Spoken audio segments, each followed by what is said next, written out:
I'm Matt Gelka in Washington, where the question remains, can the United States and China work out a long list of differences with a high-stakes summit?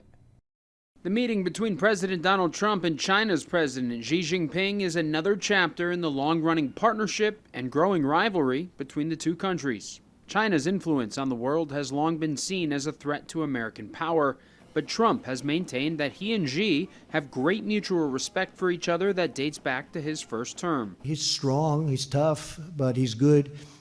We have a very good relationship. I have a good relationship with, as you know, President Xi, very good. Despite the strong ties, China and the U.S. spent a better part of this year going back and forth on escalating tariffs in a trade war that has the potential to pop off again if negotiations break down. Tariffs are just the starting point. Tensions over TikTok and technology, stopping the flow of Chinese-made fentanyl into the U.S., and China's ties to other United States adversaries have all led to an international feud. Both countries are competitors, and that's the way it's going to be for the foreseeable future. Retired Ambassador Gordon Gray now teaches at George Washington University's Elliott School of International Affairs. He says both countries have leverage on different issues, and it would be better for both and the world to lower the temperature. Both countries need one another economically.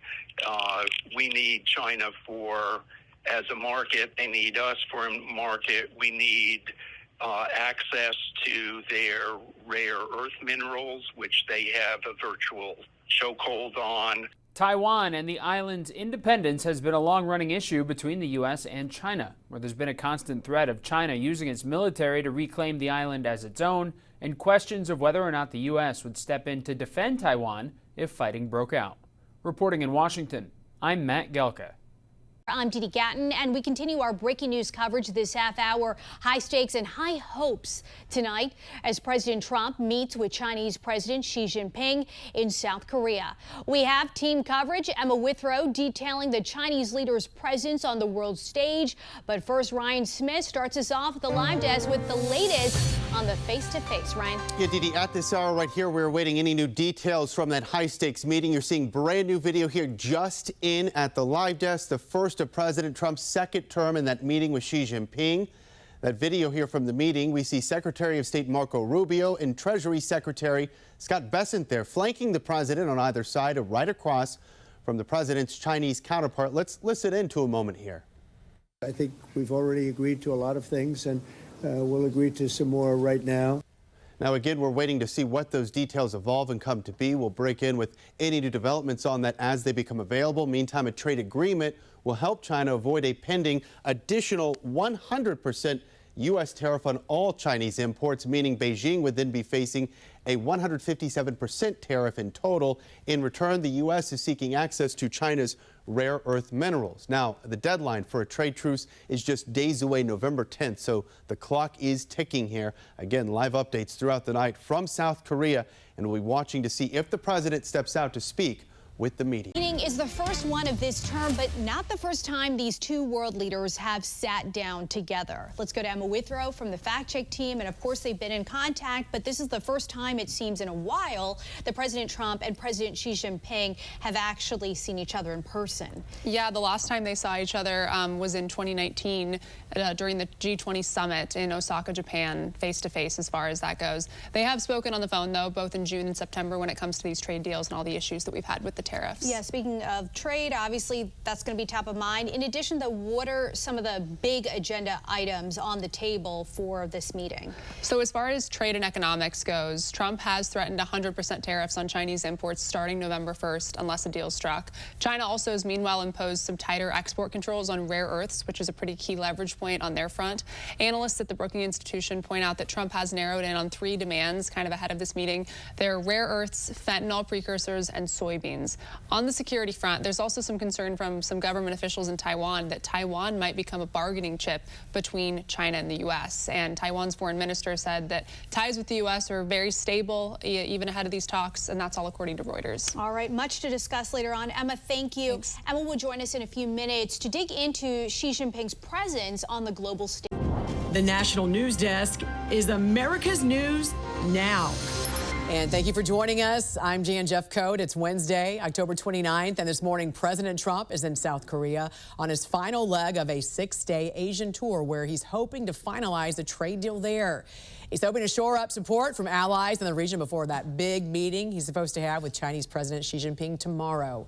Mark Boyle joining us at the live desk with the latest. As we know, Mark, these are some crucial deals that he needs to try to secure before that meeting with Xi Jinping tomorrow. That's right. The president continued to meet with Asian leaders as he looks to secure more trade deals ahead of that highly anticipated meeting with Chinese President Xi Jinping tomorrow. Today, the president announced a series of new trade deals with South Korea. They agreed to pay more for their own defense spending, and Amazon said yes to investing $5 billion into the Asian nation.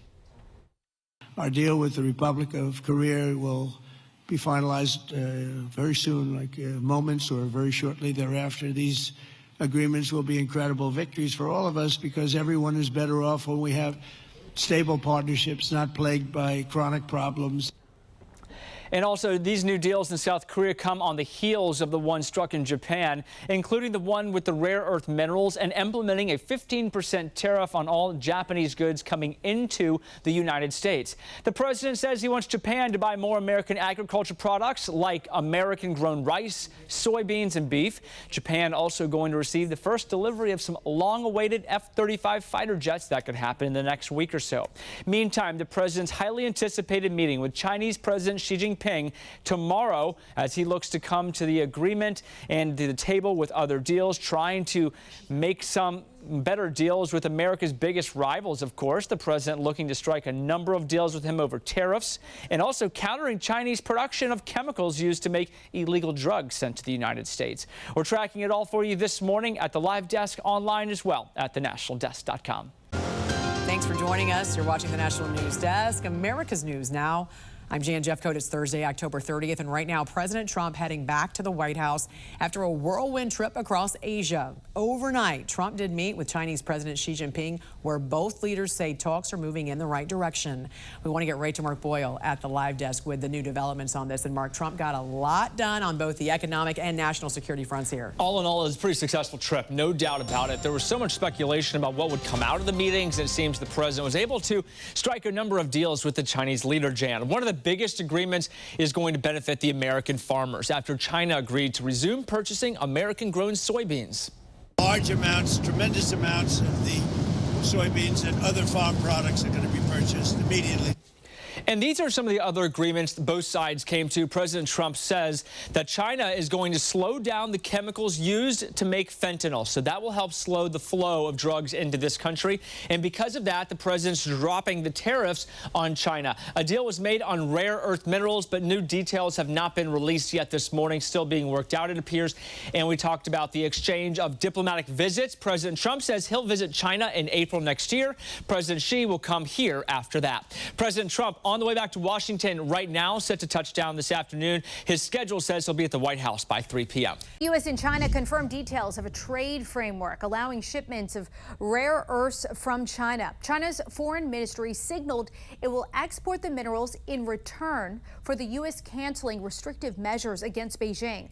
Top U.S. and Chinese officials met for trade talks earlier this month after both sides accused the other of violating a prior agreement. In the meantime, President Trump is ending trade talks with Canada effective immediately, and he is threatening a new tariff. In a post to Truth Social, Trump references an incoming Canadian tax on digital service providers, including ones based in the U.S. He calls the tax a direct and blatant attack on our country. Canada is the United States' second largest trading partner. Canadian officials haven't immediately responded. U.S. stocks closed at record highs today, despite tensions over trade. This marks a stunning turnaround since the stock market was flirting with bear market territory in early April. The S&P 500 gained 0.5%, finishing above its previous record set in February. The Nasdaq Composite added 0.5%, also setting its own all-time high. The Dow Jones Industrial Average rose 1%. Stocks pulled back after President Trump's decision to halt trade talks with Canada before the market steadied.